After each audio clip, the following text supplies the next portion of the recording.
Hello traders and investors, welcome to Shaurya trading indicators. ఈ వీడియోలో మనము సపోర్ట్ అండ్ రెసిస్టెన్స్ లెవెల్స్ గురించి discuss చేద్దామండి. సో ట్రేడింగ్ చేస్తున్న ప్రతి ఒక్కరికి సపోర్ట్ అండ్ రెసిస్టెన్స్ లెవెల్స్ అంటే ఐడియా ఉంటుంది, అవునా? సపోర్ట్ అండ్ రెసిస్టెన్స్ లెవెల్స్ అంటే ఏంటంటే, ప్రైస్ ఎప్పుడైతే అప్ ట్రెండ్లో వెళ్తుందో ఒక లెవెల్కి వెళ్ళగానే రివర్స్ అవుతుంది, అవునా? సో ఎక్కడ నుండి అయితే రివర్స్ అవుతుందో దాన్ని మనం రెసిస్టెన్స్ అని పిలుస్తాము, ఓకేనా? అండ్ అలాగే ప్రైస్ డౌన్ ట్రెండ్లో ఉంది, ప్రైస్ ఫాల్ అవుతూ వస్తుంది అండ్ ఒక లెవెల్కి వెళ్ళగానే రివర్స్ అవుతుంది. సో ఎక్కడ నుండి అయితే రివర్స్ అవుతుందో దాన్ని మనము సపోర్ట్ అని అంటాము, ఓకేనా? సో ఇప్పుడు ఈ చార్ట్లో చూస్తే మనం సపోర్ట్ అండ్ రెసిస్టెన్స్ లెవెల్స్ని ఎలా ప్లాట్ చేస్తామని చూపిస్తానండి, ఓకేనా?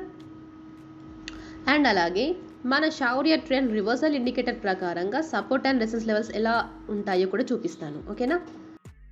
ఇక్కడ నుండి మార్కెట్లో మనం ఫాల్ చూసాము, ఇక్కడ నుండి ప్రైస్ అనేది ఫాల్ అవుతూ వచ్చింది అండ్ ఈ లెవెల్కి రాగానే మళ్ళీ అప్ సైడ్ వెళ్ళింది, ఓకేనా? సో ఈ లెవెల్లో కన్సాలిడేషన్ చూసామండి అండ్ మళ్ళీ ప్రైస్ ఫాల్ అయింది, మళ్ళీ హై సైడ్ వెళ్ళింది, మళ్ళీ ఫాల్, హయ్యర్ సైడ్, మళ్ళీ ఫాల్, మళ్ళీ హయ్యర్ సైడ్, మళ్ళీ ఫాల్ అండ్ మళ్ళీ ఇలా. సో ప్రైస్ అనేది ఇలా మూవ్ అయిందండి. జనరల్గా లైవ్ మార్కెట్లో ఎలా ప్లాట్ చేస్తామండి? సో ఎప్పుడైతే ప్రైస్ సపోర్ట్ తీసుకుందో సో దాన్ని మనము సపోర్ట్ అని అంటాము, ఓకేనా? సో కనిపిస్తున్న గ్రీన్ లైన్ మన సపోర్ట్ అవుతుంది, ఓకేనా? అంటే మళ్ళీ ఒకవేళ ప్రైస్ ఈ సపోర్ట్ లెవెల్ దగ్గరికి వచ్చిందనుకోండి సపోర్ట్ తీసుకునే ఛాన్స్ ఉంటుంది. లేదు ఒకవేళ ఈ సపోర్ట్ కనుక బ్రేక్ అయిందంటే నెక్స్ట్ ఏమైనా సపోర్ట్ లెవెల్స్ ఉన్నాయనుకోండి అక్కడి వరకు వెళ్ళే ఛాన్స్ ఉంటుంది అని అర్థం, అవునా? అండ్ అలాగే ఇక్కడ నుండి చూస్తే ప్రైస్ అప్ సైడ్ వెళ్ళింది అండ్ ఈ లెవెల్కి వెళ్ళగానే, ఓకేనా, ఇక్కడికి వెళ్ళగానే రిజెక్షన్ని ఫేస్ చేసింది కదా. సో ఇది మన రెసిస్టెన్స్ అవుతుంది, ఓకేనా? అంటే ఒకవేళ ప్రైస్ మళ్ళీ ఈ లెవెల్కి వెళ్ళింది అనుకోండి ఇక్కడే రిజెక్షన్ ఫేస్ చేసే ఛాన్స్ ఉంటుంది. లేదు ఒకవేళ ఈ రెసిస్టెన్స్ కూడా బ్రేక్ అయింది అనుకోండి ఇంకా హయ్యర్ సైడ్ వెళ్ళే ఛాన్స్ ఉంటుంది అని అర్థం. సో ఇక్కడ చూస్తే ప్రైస్ ఇక్కడ నుండి హయ్యర్ సైడ్ వెళ్ళింది. సో ఇప్పటి వరకు చూస్తే మనకైతే ఒక సపోర్ట్ లెవెల్ అండ్ అలాగే ఒక రెసిస్టెన్స్ లెవెల్ ఫామ్ అయిపోయింది అండ్ ఇక్కడ నుంచి చూడండి ప్రైస్ ఫాల్ అయింది అండ్ ఈ లెవెల్కి రాగానే మళ్ళీ అప్ సైడ్ వెళ్ళింది. అంటే ఇక్కడ మళ్ళీ ఒక సపోర్ట్ ఫామ్ అయినట్టే మనకి. సో ఇక్కడ మళ్ళీ సపోర్ట్ బిల్డ్ అయిపోయిందండి మనకి. ఇక్కడ నుండి ప్రైస్ మళ్ళీ మనం మార్క్ చేసిన సెల్లర్ లెవెల్ వరకు వెళ్ళలేదు, కాకపోతే ముందుగానే ప్రైస్ అనేది రివర్స్ అయిపోయింది. సో ఎక్కడ నుండి అయితే రివర్స్ అయిందో ఇది కూడా మన సెల్లార్ లెవెలే అవుతుంది, ఓకేనా? సో మళ్ళీ మనకు ఒక రెసిస్టెన్స్ ఫామ్ అయిందండి ఈ లెవెల్లో అండ్ ప్రైస్ మళ్ళీ ఫాల్ అయింది అండ్ ఈ లెవెల్కి వెళ్ళగానే మనం మార్క్ చేసిన లెవెల్ కాదండి అంతకు ముందుగానే ప్రైస్ అనేది రివర్స్ అయిపోయింది, అంటే ఈ లెవెల్, ఓకేనా? సో ప్రైస్ ఈ లెవెల్లో రివర్స్ అయిపోయింది అంటే ఇక్కడ మళ్ళీ మనకి ఒక సపోర్ట్ ఫామ్ అయినట్టే కదా. సో ఇక్కడ నుండి ప్రైస్ మళ్ళీ రివర్స్ అయింది అండ్ ఎప్పుడైతే మనం మార్క్ చేసిన సెల్లార్ లెవెల్కి వెళ్ళిపోయిందో అక్కడ నుండి మనం ఫాల్ చూసాము. మనం మార్క్ చేసిన ఫస్ట్ సపోర్ట్ బ్రేక్ అయిపోయింది, మనం మార్క్ చేసిన సెకండ్ సపోర్ట్ బ్రేక్ అయింది అండ్ ఇంకా ఫాల్ చూసాము. సో జనరల్గా మనం సపోర్ట్ అండ్ రెసిస్టెన్స్ లెవెల్స్ని ఇలానే ప్లాట్ చేస్తామండి లైవ్ మార్కెట్లో.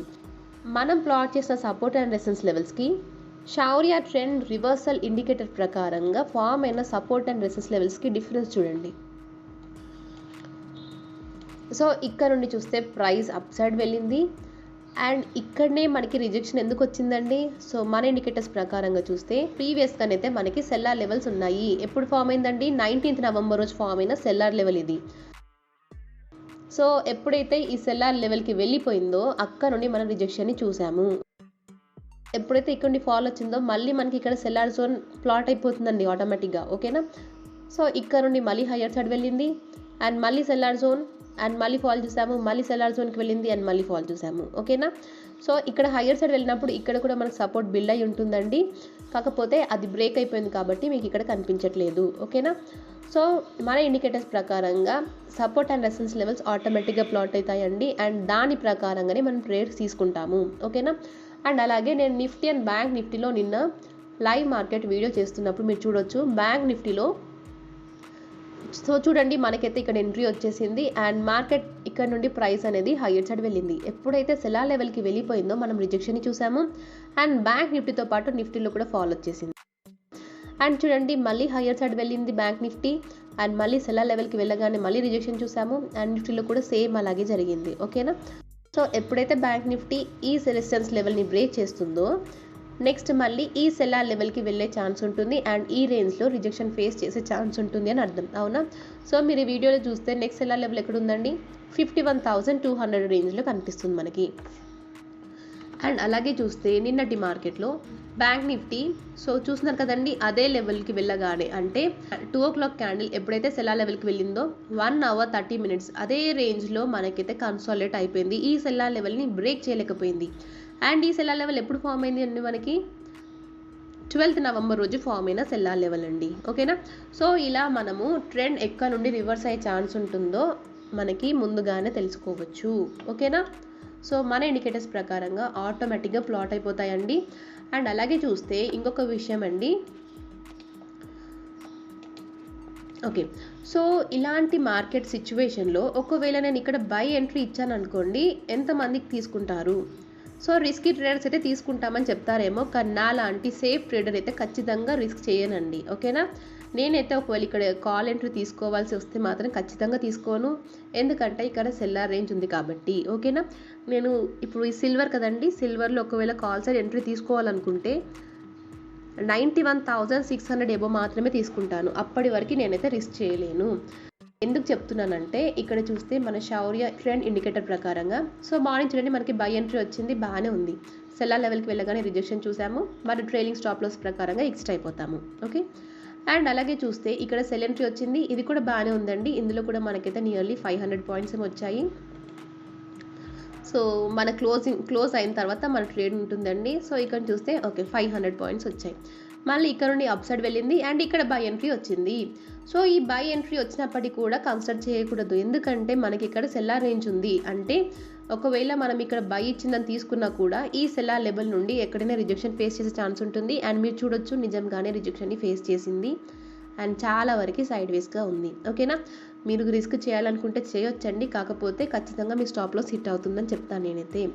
సో ఇదండి మన శౌర్య ట్రేడింగ్ ఇండికేటర్స్ అండ్ అలాగే శౌర్య ట్రెండ్ రివర్సల్ ఇండికేటర్. సో శౌర్య ట్రెండ్ రివర్సల్ ఇండికేటర్ ప్రకారంగానైతే మనం ట్రెండ్ ఎక్కడ నుండి రివర్స్ అయ్యే ఛాన్స్ ఉందో చాలా పర్ఫెక్ట్గా ఐడెంటిఫై చేయొచ్చు.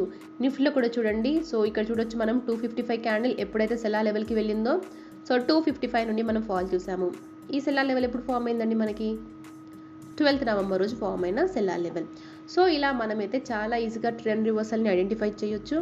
సో ఇదండి మన trend reversal indicator and thank you for watching.